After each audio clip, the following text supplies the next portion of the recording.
All right. Get ready. All right. I'm always trying to find new ways to start these videos. All right. What up, cousin truckers and YouTubers? It's me again, your boy, coming at you one more time. Like I say, I still don't quite know how to start these videos, so I always try different intros and things like that. I used to try to reveal what type of vehicle I'm renting for you guys, but I realized you people aren't crazy. You saw the thumbnail, you saw the name of the vehicle, so let's just get right to it. And here we have it, the Ford Expedition Max is the name of this vehicle. I basically to myself call it the Ford Suburban because it's basically the size of a Suburban in my mind, because it's the long Expedition, the Expedition Max. Right now, I don't know if you guys know, but there seems to be a shortage of vehicles, rental vehicles in America. And right now, it was actually cheaper for me to rent this giant Goliath than it was to rent like a Nissan Altima or a Chevy Cruze or things like that. And I think that's set up by design, but that's a whole nother story. I'm gonna have to talk to Kamala and Mr. Jojo Biden about that. But let's just get back to the vehicle. This is the Ford Expedition Max. I mean, they call it the Max, I guess, because it has that extra space in the back. I myself personally feel like it's the Ford Expedition Suburban, but it is not. This is the limited edition one, but it is known as the Ford Expedition Max. And I guess they call it a Max because it's so long, and like I say, it can definitely fit a lot of people. So, you know, this is the exterior, but let's get inside and check it out.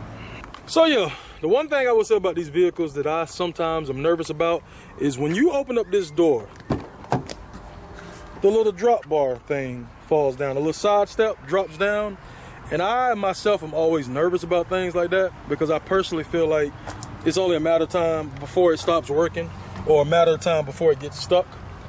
And this here is the interior. I'm going to try to show you the interior before I get inside, just to kind of help you get a better look at it. It has all leather seats. I actually like the dark interior a lot more than the light interior. And like I said, you know, this is a pretty big vehicle. I can definitely say it is a great road trip vehicle. I mean, the amount of space you have in here is just kind of crazy. To me, these new SUVs, these Expeditions, they're almost like a van. Like, I don't even know why they make vans anymore. They might as well just only make SUVs. So let's get this baby started up. And so as you all know, it's 2021. If you don't got a push start by now, then you're just never gonna have one. So, you know, everything is push to start. This is how this vehicle starts. Now, I will say for a truck this nice, it's not as fancy when you start it up. I once rented hang on, let me turn down this music before I get a music copyright. I once rented a Ford Explorer, and you can go to that video and check it out. But whenever I started that vehicle up, it was actually a lot fancier to me, like the way it starts up and everything. This one here is kind of basic. You know, it has all these bells and whistles, which most of you know about cruise control and adaptive cruise control, and you control the volume and all these other things here. So I won't talk too much about that. But this here is the interior. Like I say, the worst thing sometimes about these rental vehicles is they have so many buttons, and I feel like I don't have no time to learn all these buttons. So, you know, for the most part, I just ignore them or just play with what I can. Most newer vehicles now also have the little twisty knob. Even my Chrysler has the twisty knob. It always has had the twisty knob. This one does too. I guess they're obviously getting rid of the gear shift. So if you like a gear shift, those are going away. Cup holders. Some of you who've been watching my videos know I love cup holders. I don't know why. I don't know when. But this vehicle, man, it's got so many cup holders. It's got enough cup holders for you, your mama, your daddy, your brothers, your sisters, everybody. And it even got cup holders on the side. I will admit, let me open this door up. This vehicle here, like I said, there's 2 cup holders over here. There's 2 cup holders here, 2 over there, 2 back here. I mean, there's just cup holders everywhere. But the one thing I like the most about this vehicle, it has a lot of space to put things. Like, it was nice when I was on my last road trip and I had food and drinks and candy and all this stuff. I could just sit everything like right here. I had to be careful that nothing would fall out. But for the most part, there was just a lot of places to stick things. And you guys also know that I love compartment space. So like, man, the compartment space on this truck has been insane. Like, do you see how deep down my hand goes? I almost feel like I'm being sucked into a portal, into another dimension, because this vehicle has so much compartment space, and I love that. You know, it's the little things for me. So little things like that, which seem insignificant, I actually like. So another thing about this vehicle that I do also like is the, I don't know if it's called, I guess it's the sky roof. The sky roof is another thing about this vehicle that I like. And so you push this button,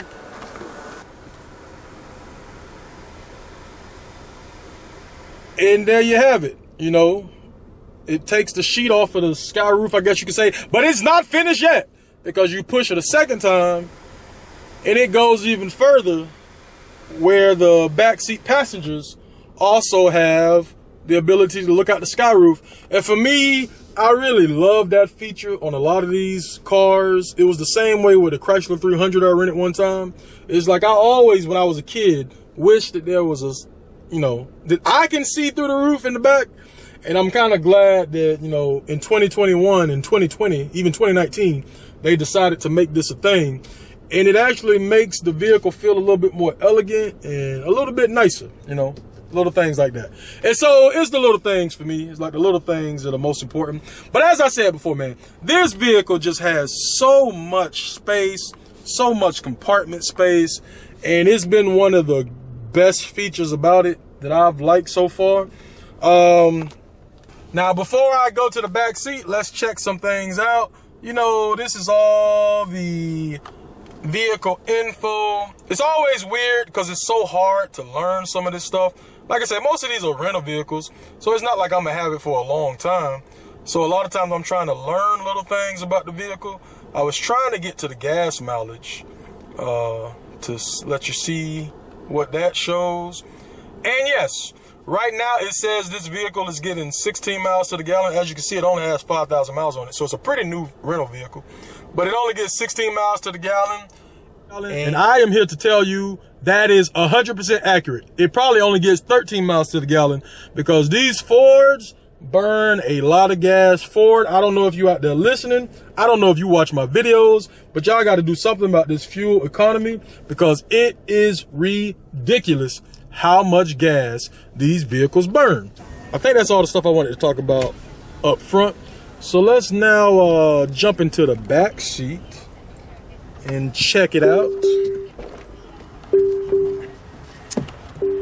As I've said before too, you guys know I love to do my back seat test.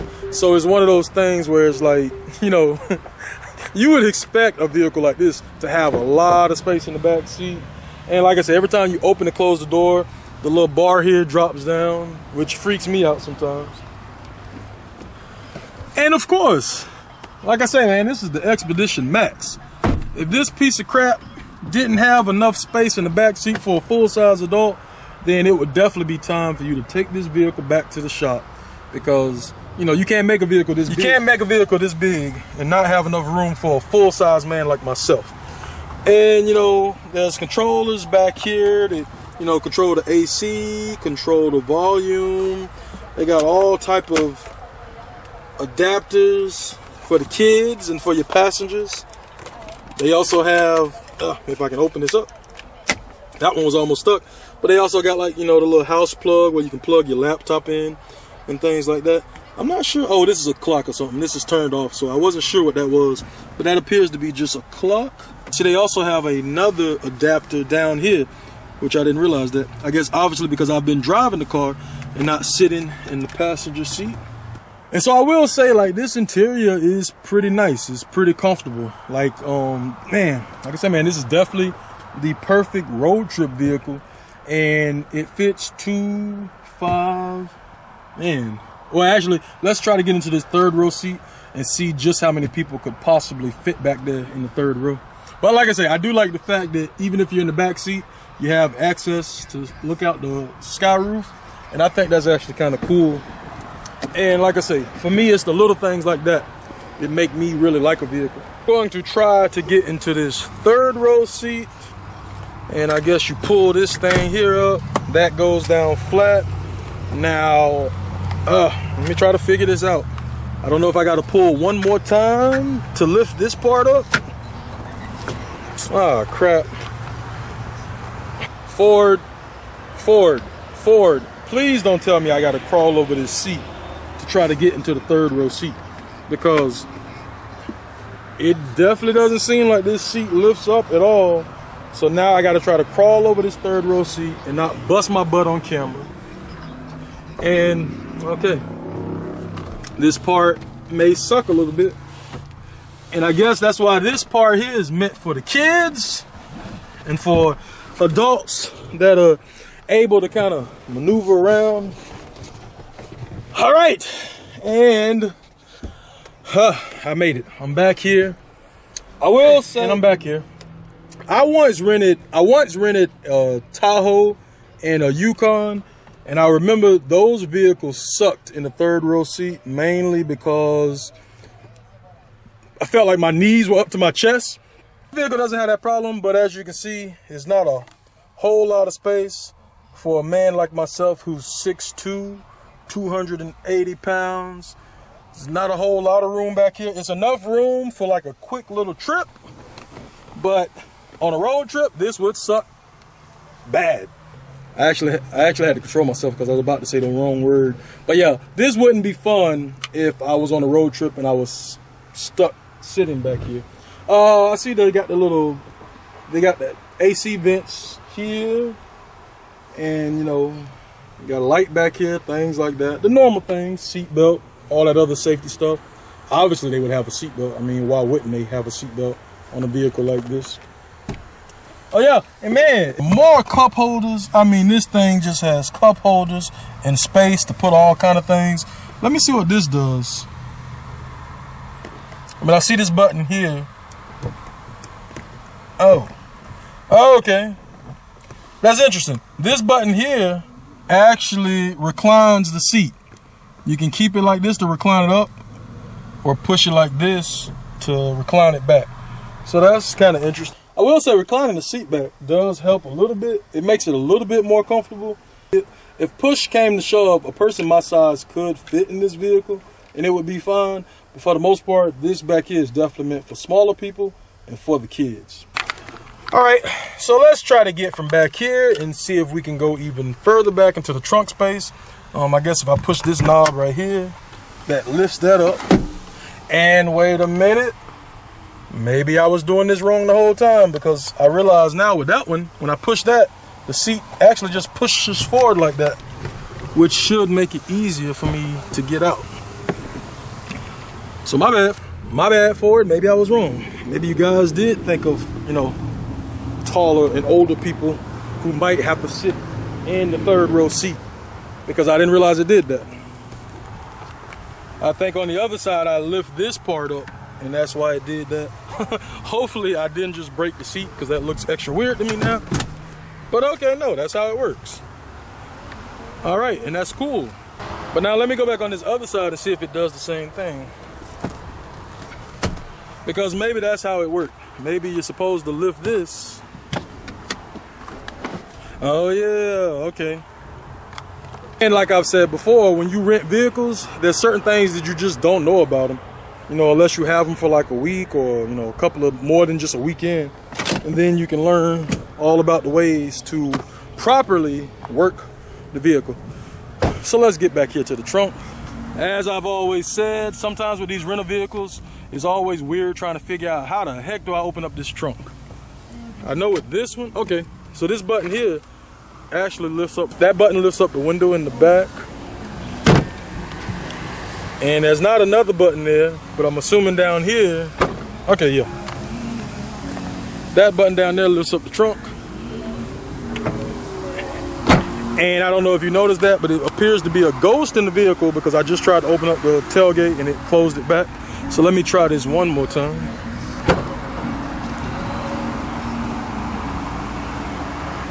All right, and there we have it. So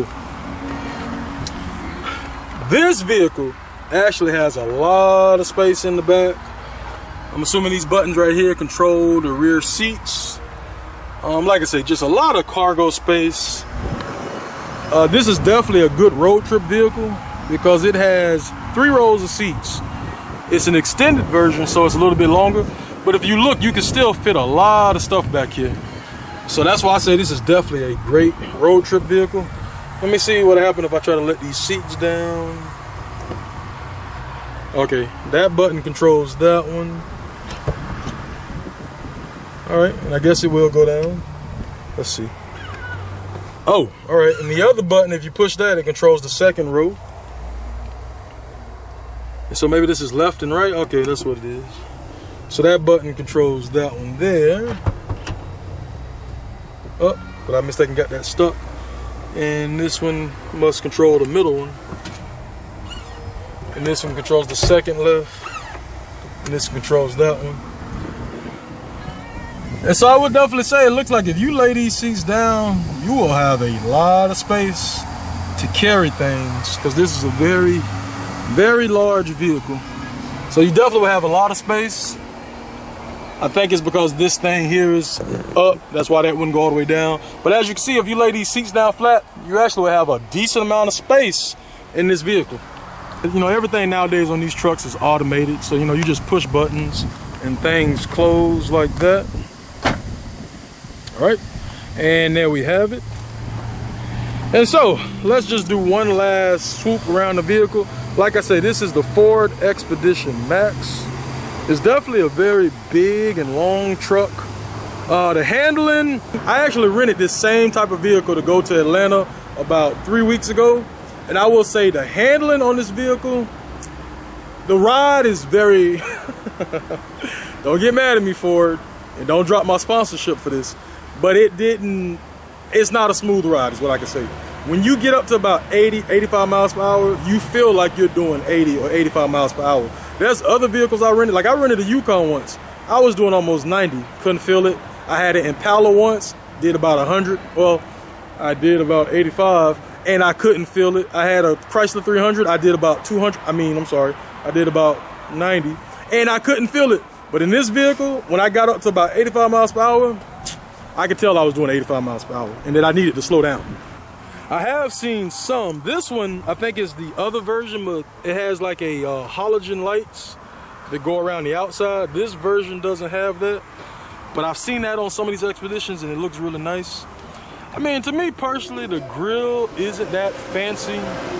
I mean, it's nice, but I think Ford could have did a better job with the grill and not make it look so much like a giant fruit van. Because to me, that's what it looks like sometimes, like a fruit van. And I know down here are the fog lights. So if you actually watch my, man, I'm at the car wash right now, so it's kind of loud out here. But if you actually watch my Ford Explorer review, you'll see that the Expedition and the Ford Explorer actually has similar features as far as the headlights and things like that go. Overall, it's a pretty nice vehicle, not too bad.